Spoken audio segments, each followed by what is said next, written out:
There we go. So across Canada and the US is where most of our work has taken place. So specifically about this project, this study had a scope defined with evolution, the proponent for this study. The intention was to articulate the benefits of battery energy storage to local communities, like here in Ottawa, as well as to the province as a whole. The approach that we used for the study was first to do a literature review to identify what were the key benefits and some of the common concerns that we hear as well, and do interviews with local experts in the technologies. We also then identified relevant case studies to help bring the information into a tangible and relatable context. So you'll see that as we go through. The summary of our findings, so our research found that BESS does bring a net value to local communities through reduced power outages, as well as through increased local economic activity and funding. It benefits the province as a whole through keeping electricity prices low and through enabling energy independence and helping the province meet their greenhouse gas emissions reductions. The risks can be addressed by following industry best practices and through technology solutions. And overall, we found that battery energy storage systems are a way to maintain reliability while also enabling both Ottawa and Ontario to meet their economic, environmental, and growth objectives. So let's give a bit of context to why this matters. So to understand, we first must look at the situation of energy in Ontario. We know the most recent announcement. So right now we were at typically like a drive at campus. It was a wonderful lunch and learn about Ottawa's electric future and how it's going to pivot in the next generation. And we have been getting a lot of demands, not only from the residential sector, not only from commercial sectors, from data companies that require a lot of energy. And like just a simple example, ChatGPT takes 10 times of power, 10 times of electricity, energy, rather than simple Google search. So it's been a lot of learning at the Learn here and 350 Legged Drive at Campus Ottawa. Thank you so much for joining, and we'll see you in the next one. First much, thank you so much for joining, and we'll see you in the next one.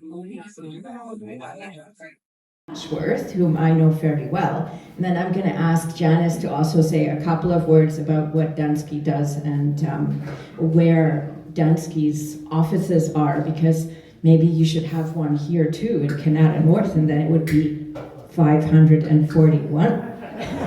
There we go. So Janice has 20 years of experience spanning municipal government, small business, and nonprofit sectors.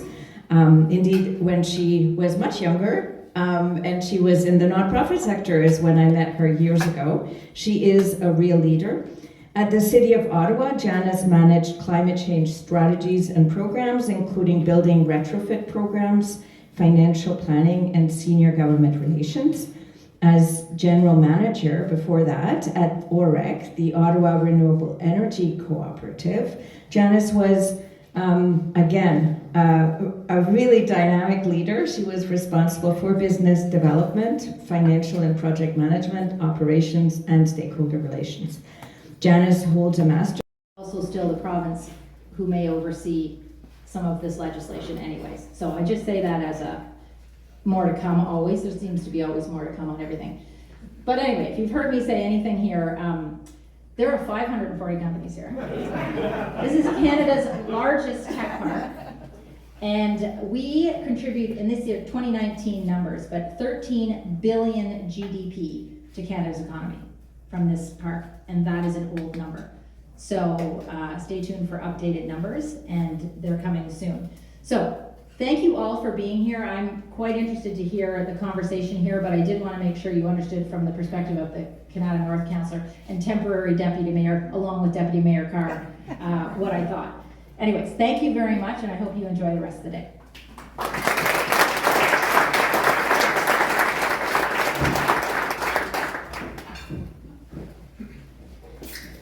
Okay, did she say 13 billion? South. He also has a lot of technology companies in Canada South. And Hydro Ottawa is a big part of energy, and the city of Ottawa owns Hydro Ottawa 100%, right? So how wonderful is that? We're so connected, and we have a great relationship with Hydro One. So I just wanted to sort of point out that when companies ask me to come and learn more about what they're doing, their request is for green energy. So you think about a company like Ericsson, who has to look at what the rules are in Sweden and Finland, not just Canada, right? They're saying, fine, your rules are what they are, but we have to follow other rules as well. Hi, this is Nick at Cafe Ottawa at 350 Nugget Drive in Canada. The best place to be if you're in Quebec, in Ottawa. It's called the National Capital Region here in Canada. It's a beautiful city and one of the upcoming Silicon Valleys in Canada. I've been here in lunch and learn about Ottawa's electric future, about battery technology and battery demand, not only limited to commercial and residential usage, but at the standpoint of looking on extended demand. You can see we have been getting a lot of nice cookies here in Lunch and Learn.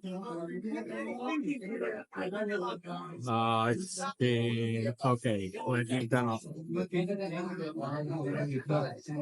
So we have a lot of cookies here. We have coffees, we have pops, and we have sandwiches.